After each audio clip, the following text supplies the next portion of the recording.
everybody, well, welcome to another random thing that I'm doing on this channel. Cooking with Crypt. It's gonna be a series. Maybe not. I might do 2 of these and like 4 people watch it and then I'll probably not do them again. But I'm gonna be meal prepping some stuff for my wife throughout the week and making myself some lunch today, so I might make a couple videos. But today I am making Philly cheesesteaks. I'm gonna make 2 different versions. I'll make my version and then I will make the standard version. The standard version being onions and peppers and all that stuff in it that I'm just not a big fan of, but my wife loves it. Shouldn't be a very long video because they're pretty easy to make. Yeah, let's do it. All right, so I'm gonna go ahead and go over the ingredients with you guys because nothing makes me madder than when I'm watching a cooking video and they don't tell me all the ingredients up front or put it in the description. They just act like I have this stuff sitting around and I can grab it in 2 seconds. So I got some beef shaved steak from Walmart. You can also get a ribeye and freeze it for about 40 minutes and then shave it yourself. Or sometimes they have shaved ribeye. Just cut it up really, really thin. This just makes it a lot easier, and I actually like the taste of this one the best out of those 3 options that I've done. Got some Cheese Whiz. This is authentic stuff. It's Kraft. But this, man, this takes it to another level. Got some provolone. Got some hoagie rolls. These are from the bakery at Walmart. They sell them in packs of 6, but they only last like a week. So if you're gonna get this, you gotta eat the Philly quick. And then for you vegetable lovers, I got red peppers, I got a green pepper, and then I got a yellow onion. And then the only seasoning is salt. So there, all of your ingredients. All right, I don't have time and I don't feel like peeling an onion, so this is kind of wasteful. This kind of isn't the best onion anyway, so I just kind of cut it into squares. Try to get some of that peeling off as I do this. Just want to make sure there's no peels in there.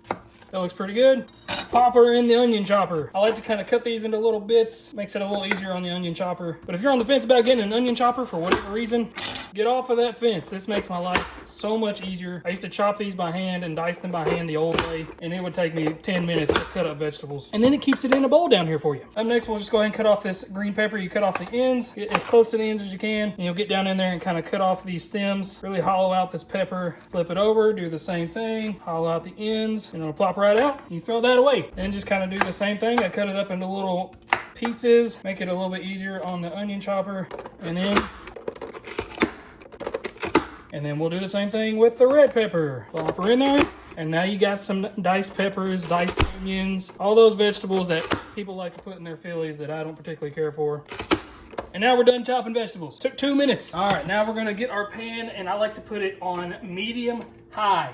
That is between the middle and the high. Make sure both burners are on. I let it warm up for about 2 minutes. Then I like to drizzle it with some oil. This is a non-stick pan, but it doesn't hurt. Put my hand over it. It's starting to get a little bit hot. I'll go ahead and toss some oil in there. All right, coming back in. It's feeling good enough to me. And we got all of our diced vegetables right here. Shake it up just a little bit if you want to, but plop her in there. Trying to scrape out all those vegetables so that my wife can eat them, and not me. So I like to cook these vegetables for about 2 to 3 minutes until they get really soft and the onions get like a brown color to them. It is important to do this on medium high and not high, because if you do high, you'll kind of start to burn the vegetables, and nothing tastes worse than a burnt vegetable. Sift it around a little bit. You really don't have to do a whole lot. Just kind of mix the vegetables in with one another. All right, looking good, looking good. Starting to get soft, getting some coloration to it. Make sure to get all those onions kind of flipped over, stir them in down there at the bottom. So this is what I'm talking about. Kind of show you a little bit. See, the onions kind of have like a yellow color to them. That's when I know I'm kind of done cooking them. So I'll put them back down right here. And this is why I say keep your onion chopper, because we will be using them later. Go ahead and put all those bad boys back in here. All right, now is where we pull out this skirt steak right here, the shaved beef. Usually about 3 pieces or so are good enough for 1 cheesesteak. As you can see, it's kind of shredded just a little bit, so they're not coming out in really good pieces. But about half the pan, maybe 3/4 of the pan is good for 1 solid cheesesteak. I'll put a few more in there. All right, so what we're gonna do now, kind of spread these out a little bit. Try to get them flat in the skillet. Turn this sucker back up to high. All right, everything's about as flat as I can get it. And now let that cook for about 45 seconds. All right, it's been about 45 seconds. I flip it over. You can see some browning happening right there. Flip some of these pieces over. And then you just start taking your spatula and pulling the meat apart. You wanna try to get these into pretty fine pieces. Some people like to chop them up. I also love when they're chopped, but it's a little bit harder, a little more time consuming. This is pretty easy. You just go in here, pull, pull, pull. Pull it apart, pull it apart. All right, now that I got everything pulled, I'm gonna bring the heat back down to medium high. And I'm gonna continue to shred and pull just a little bit more. I just like smaller pieces. If you want bigger pieces, you don't have to pull it this much, but it just feels better to me whenever it's smaller. All right, I got everything in the middle of the pan. The steak actually looks kind of done right now. So now we're gonna take our salt, and I literally just do boop, boop, boop. That's it. That's all you need. Maybe even not that much. These peppers are gonna bring out a lot of flavor. There's a lot of flavor in that beef too. So I'll pull out some of these peppers. right here, because I'm going to be making several cheesesteaks. I feel like that's good enough right there. Again, come back in here, mix it all up. Looking good, looking good. I want to do this like a stir fry, just mix it all together. And then you pat it back together in the shape of a sub sandwich, get some of those vegetables off there. Now you get your provolone, and you put one on the end, one right there in the middle, and then one right there on the end again. My wife prefers the provolone cheese over the Cheese Whiz. I do both in mine, but again, this is hers. Let it heat up just a little bit. We're gonna see some of this start to melt. We got my hoagie roll. I like to just cut it right here down the middle. And then my favorite part that makes it so much better, mix in some of this cheese right here. Fold her all up, get her in there, get all that cheese melted down. Mix it all up like that stir fry again.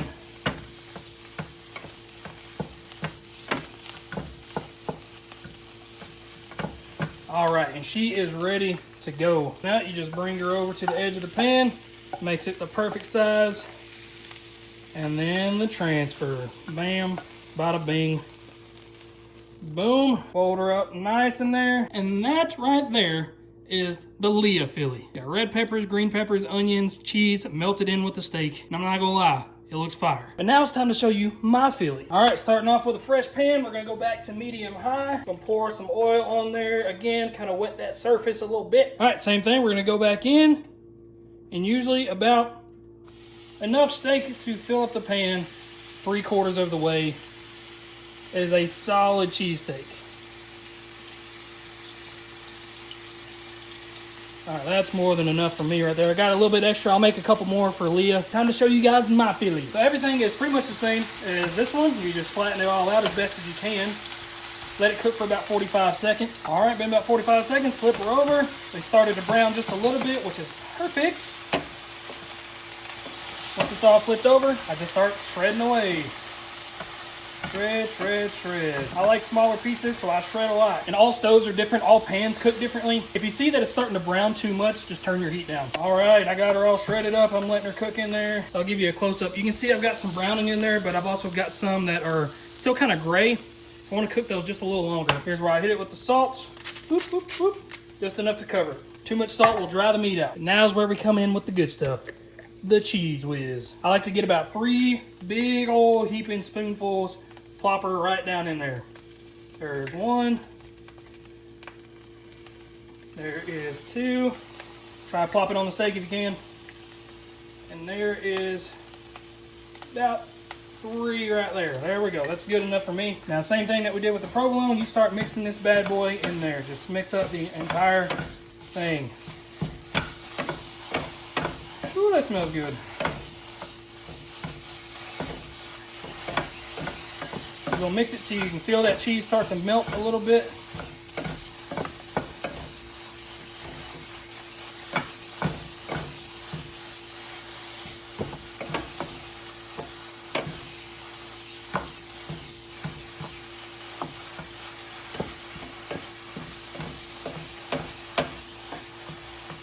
That cheese likes to hold it all in there together. And then I do the same thing. I go back in with some provolone on top of it. Get 1 on the end, and we'll just do 1 on the end again because there's a lot of cheese on here. While that heats up, we'll go ahead and cut my hoagie roll right here, right down the middle. Looking good, except this time I don't mix it. I like to let it stay on top and heat up just a little bit more because that Cheese Whiz is already mixed in there pretty good. That is looking good. Same thing, watch the transfer right here. Just get it right down in there. It's a perfect size. Bam. And that is the Crypt cord Philly. Sure, that boy look good. All right, it certainly looks the part, but does it play the part?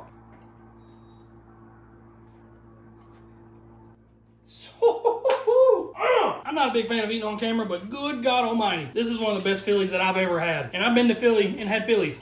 That sucker is good. Man, just look at the cheese in that. That is just so unbelievably good. Mix your cheese in with the Philly. It makes it 10 times better. Don't just put it on top of it. I'm definitely about to make another one of these for me. Unbelievably fire.